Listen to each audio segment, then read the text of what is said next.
wanted to really have a conversation with you about your journey that you've made so far. Um, and I'd love you to tell people where you're coming from, what you've done, what your life was like before you came to faith, and really the journey you've made since that. But before we get to all of that, maybe you'd like to introduce yourself and say who you are and yeah, tell us that bit of it.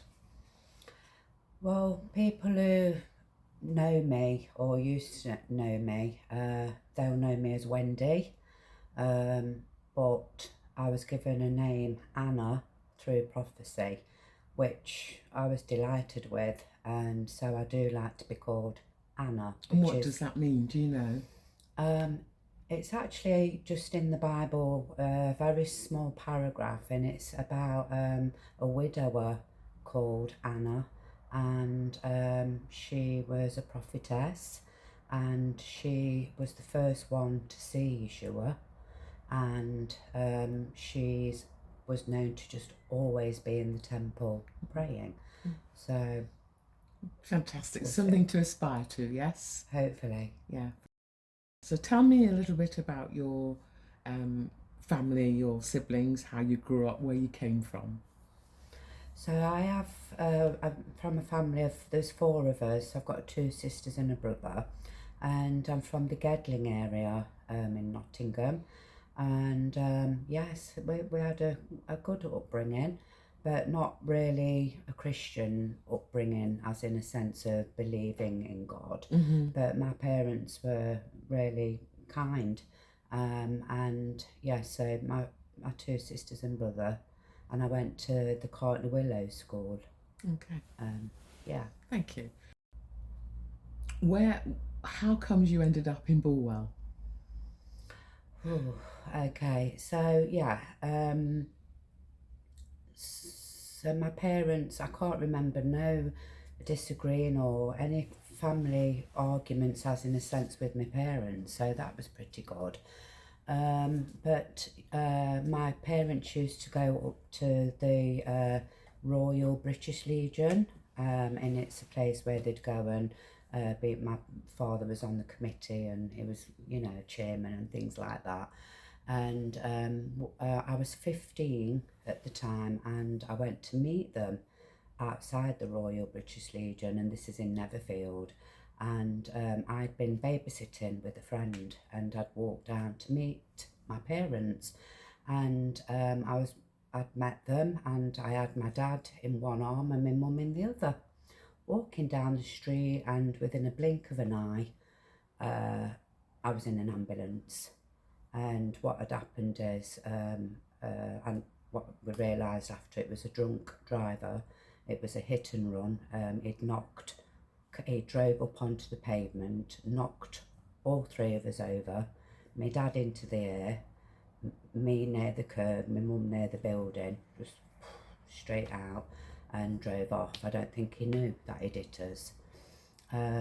So yeah, my dad died, and yeah, that was pretty tough because I was the youngest of four, and I was daddy's little girl, if you know what I mean. Mm-hmm. Yeah. So after that, it just, yeah. So after my dad's funeral and everything, I had injuries. Actually, I had a injury to my hip and my eye, and my mum, she'd had an injured neck. So we both had injuries, but had the loss of my dad. So yeah, we just got through it as a family, but I don't think I ever did for a long, long time. And I think in 1986-ish, I just went really off the rails. I went back to school, and Is that because of your father dying that you went off the rails, do you think? sorry, yeah. So I was fine up until this had happened. So when I went back to school, sorry, I went off the rails, and I, I think that the pain and the hurt inside of me turned to hate, Right.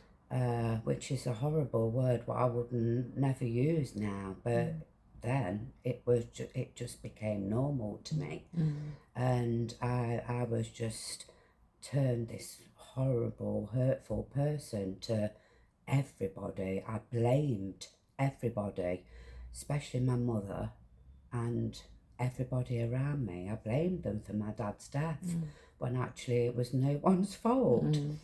I do remember blaming God, but God weren't really in my life at that time. So yeah, I just blamed everybody. But I can see why you might be angry with the world, because something as tragic as this happened and it appeared to be nobody's fault except this man who didn't even realise that he'd created such devastation. And being a 15-year-old, I can't imagine what that was, what you would have felt like, except that had to be expressed somehow. And for you, it was the anger to the world and the anger to everybody else. Okay, so you left school. Were you terrible to the teachers as well? So I got suspended from school. Right. I just remember if anybody looked at me, I'd really shout at them and say, "What are you looking at?" in an angry way, very aggressive, and I just don't know where that came from, but it just developed. So yeah, I left school, and so then I met my children's father. Are you able to tell us a little bit about that? How was that relationship? Was that one a good one? So my children's father, it seemed really good for like maybe 6 months, and then it turned to where he became very abusive. Right. So it ended up in a domestic violence relationship. Oh dear. To where I was very scared of him. Like I say, in them days, I didn't dare go to the police, and there was help around, but it was leaving your home to go into refuges and stuff like that. So, but yeah, I had 2 daughters for him. And were you living together at that time? Did you have a place of your own? Yeah, and from there, so I lived in Aspley. They gave me a house in Aspley, and I finally managed to end the relationship through the police. It took years. When my daughter was 3. Right. This is your eldest daughter. Tell me what's the names of your daughters? I've got 2 daughters, Davina and Nyla. So when Davina was 3, he had to leave. So I weren't really with him that long, to be honest. I think it was about 6 years, but it seemed like a lifetime. So I had all that with my dad, left home, and then went into something an abusive relationship. Yes, which is something that my parents were never like that. I don't know why, but yeah. That was quite a difficult time for you in your life, wasn't it? That made it to where then I mean, my daughter's father used to smoke cannabis, and he introduced me to it. And because I was so vulnerable at the time, I didn't know I was vulnerable, but I tried some of it, and we became to smoke it together, which at the time it was good because it made the pain go away. It numbed it. You forgot about it, and then when you didn't smoke it, like all the pain and everything came back. So yeah, that became an addiction. And I did smoke that for 30 years. Wow. Yeah, it became a part of my life.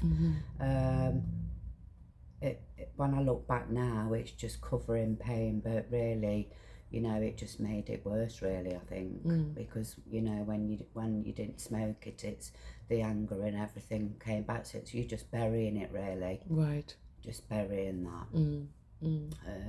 Yeah. So somehow in this journey that you've made, you ended up at Crabtree Farm Estate, where the community of the Congregation of Yahweh was assembled there. Tell us how you came to know Pastor Nathan and his wife Barbara and the fellowship there. Tell us how that came to happen.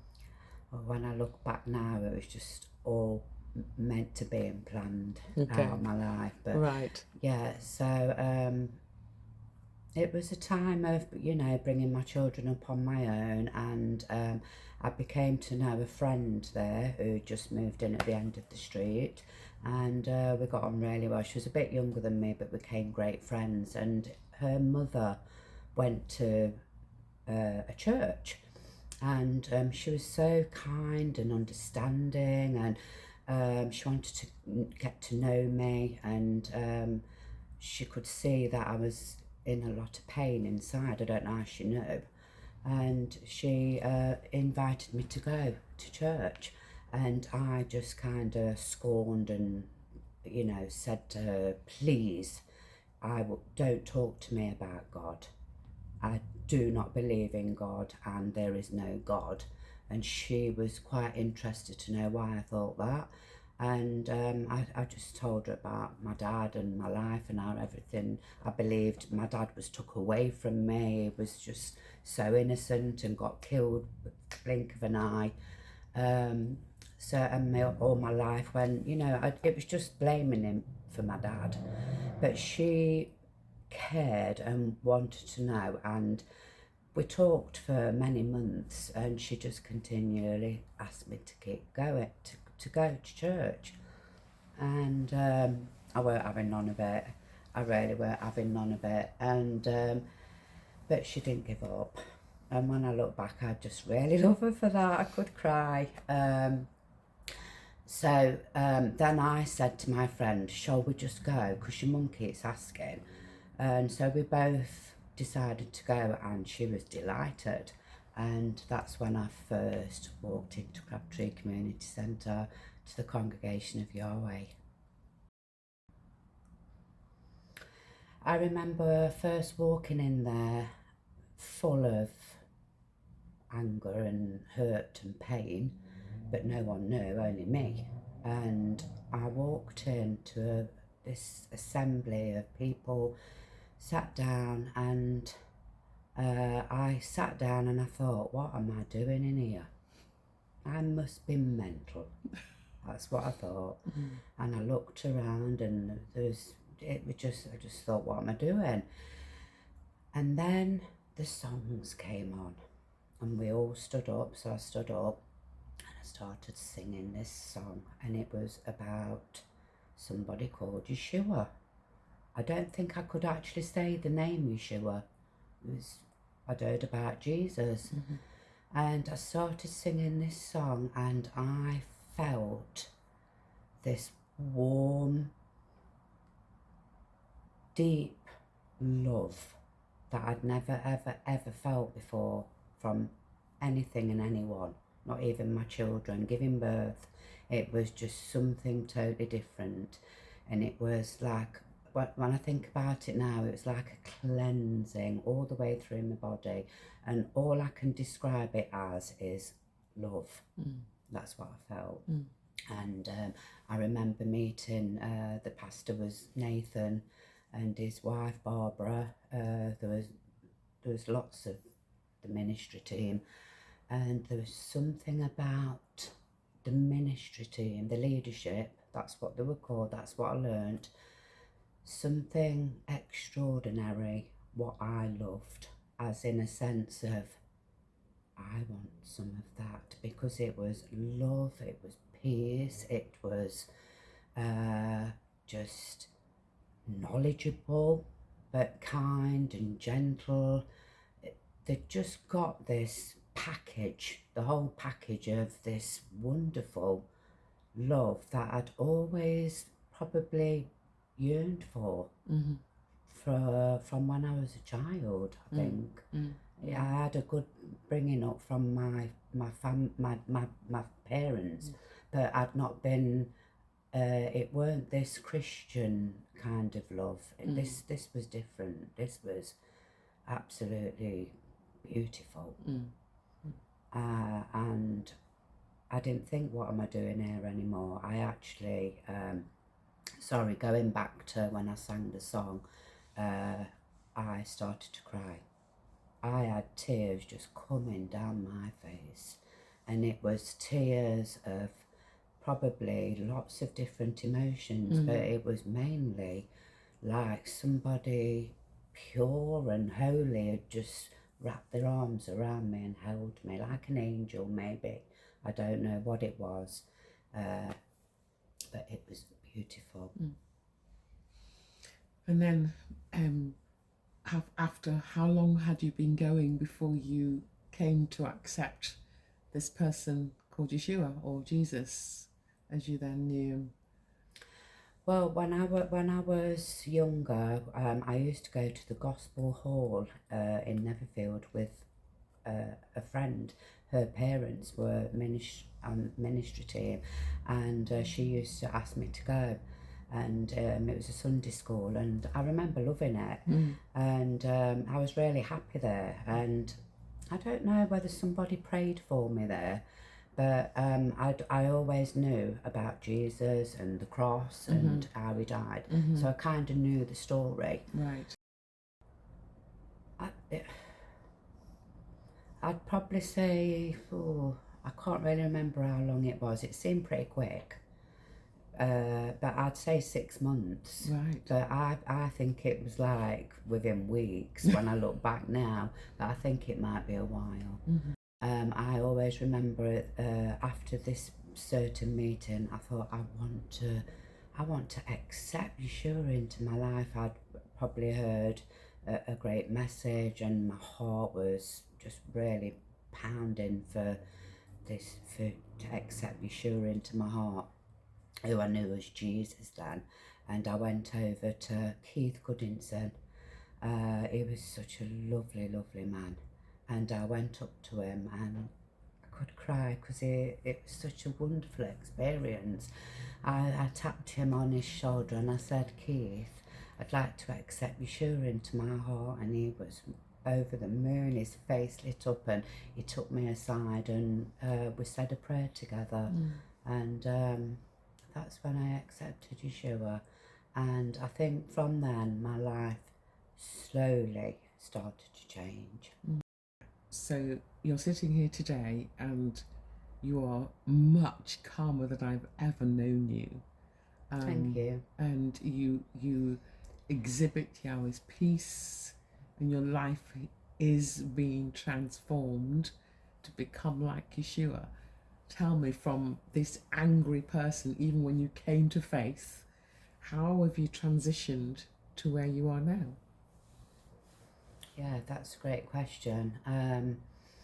So it is about faith. I believed that Yeshua could help me, because the teachings that I'd got from going to church was amazing. I'd got a Bible that was given to me. I didn't read it, all of it, but I went to scriptures, and I believed that the word was true because of the teachings.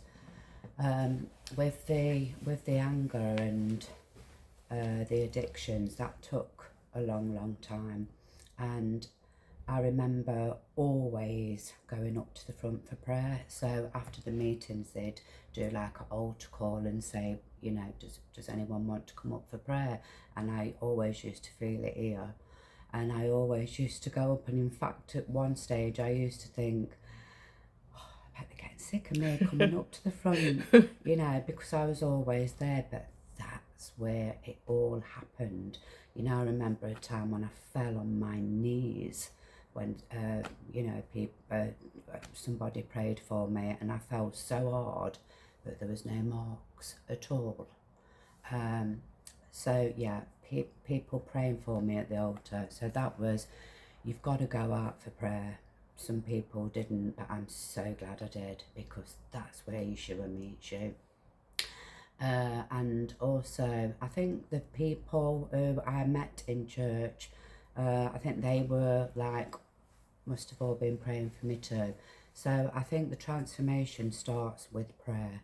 So through me going out for prayer, going to people for prayer, people who were mature leaders I got friends with. You know, the leadership team, I got to know them personally, intimately. They invited me around to their homes. I could see how genuine and authentic how they lived. These people lived genuine lives, honest lives, and they cared for me through the good, the bad and the ugly. There's times when I was very aggressive, very rude, very vile. And these people loved me. They loved and cared for me. They didn't stop talking to me. They didn't shun me like the world would have done, like probably, you know, my family might have, friends in, you know, but no, not my church has now become my family. And it was through me having prayer. I did have a few years on and off Christian counselling, it's called, where, you know, I have counselling and then they pray after. I got a lot of deliverance, and deliverance for me was where all this stuff of, you know, anger and the addiction I had, all of it bit by bit through the process comes out. Was that your main thing? Yeah, I smoke weed. I smoke cigarettes as well. Cigarettes carried on for a little bit longer. Yeah, but that has gone as well. Yeah. So it's all a process. Praise Yeshua. Yeah. I think the very first thing that is stopped, going back years ago when I was saved and when I accepted Yeshua and got baptised, was swearing. Right. I can honestly say that swearing is, I don't like to hear it. I don't want you to think I'm, you know, all holier than thou, because I'm not. But I just think that swearing is not very ladylike. It's not nice. I used to smoke, I used to swear every other word. It was terrible. And then it was like when I accepted Yeshua, when I swore, I just stopped. It sounded awful. So he took the swearing away. Right. And I'm so grateful for that. That was an instant thing. In swearing, the sound, it was, whoa, you know, it was not nice. So I'm so grateful that I stopped swearing pretty quick. Yes. And then the others, like you say, was the journey you made. The addictions and the anger, that took a while. Yeah. And I personally have watched you journey probably over the last 10 years from this really angry person to become really such a joy to be around, because it was difficult sometimes when you were acting up, for want of a better word. I weren't a very nice person. No, I was not a very nice person. A really bad attitude, like a chip on my shoulder. Really, like the world owed you something. Absolutely. Yeah. And you know, even to my mum and that all them years ago, I was awful to her and to everyone. Yeah. So, and then it just stayed with me, and I went into church, to the congregation of Yahweh. I took it with me. Yes. I do remember the scriptures say, "Come as you are." Yes. You know, and I went to the congregation as I was, and I'm here today because of Yeshua. Yes, indeed. But because of the congregation of Yahweh as well, because he used the people of the congregation of Yahweh. He used the people and they'll be my friends for the rest of my life. Yeah, they're my true family. Okay, we're coming to the end, but latterly, over the last 3 or 4 years, you've been on a journey of discovery with a special book, haven't you? Tell me about that. So the Bible. I always remember when there was a group of us that got baptised. If anybody's watching, they'll probably know who they were. And there was a group of us. So after baptism, we was invited to Nathan Prince's house, Right. just to speak to him about what we got from the baptism, and he wanted just one word from us that what we've got from going into the water. And I remember him going round to everyone, and luckily I was the last one he asked. So I had a bit of time to contemplate. So he got to me, and the word that came to me was the word. Right. And I said, the word. And it turned out that it was the Bible. So I've always had the Bible from when I first started to go to church. It's always been next to my bed, but yeah, looked at it, underlined things and everything. But I think I was actually encouraged through my group that I go to, my church group. I was encouraged to read the Bible in a year. Right. Because it's something that I've always wanted to do but never done it. And you believe that I've never read the whole Bible, but I've been on this wonderful journey with Yeshua. And, For how many years? So I was 33 when I got baptised. I'm now 55. Good few years. Yeah. Good few years. 20 odd plus years. Yeah. So then I spoke to somebody about that. There's this book, what you read, a Bible in a year. How can you read the Bible in a year? And this lovely lady bought it me as a gift. Oh. Yeah, and it's read the Bible in a year, and I made a goal that I wanted to do it. So every morning I made quiet time, and what you do is you just read portions of it. And I managed to read the whole Bible in 18 months. That's fantastic. And it has literally changed my life, and it's just took me to another level of knowing who Yahweh is. And who Yeshua is. Oh, yeah, absolutely. Changed my So you've life. almost fallen in love with him all over again. Fallen in love with him, yeah, differently. Yeah, it's just so different. The love is so deep and true, and I think I feel like he answers. He's always answered my prayers, but it's just so more intimate, and I've got a relationship with him now that is, like when you first get to know. It's took me a while to get to know him. Yes. But now I just feel like I know him. And do you think that was because you took the time to read through the Bible, even though you may not have understood all of it? You got a deeper relationship and understanding of who he was in that search?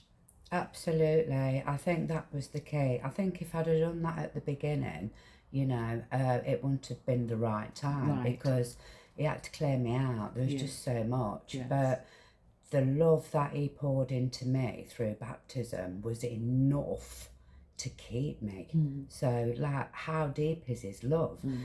That was enough. And then, like, when I became cleansed of addictions and the anger and everything, that's when he knew, this is, I'm his daughter, so he's saying, right, Anna, this is the time now. I want you to read all about me and all the history. And I've really enjoyed it. Yes. Oh my goodness. In fact, the Old Testament, I really enjoy more.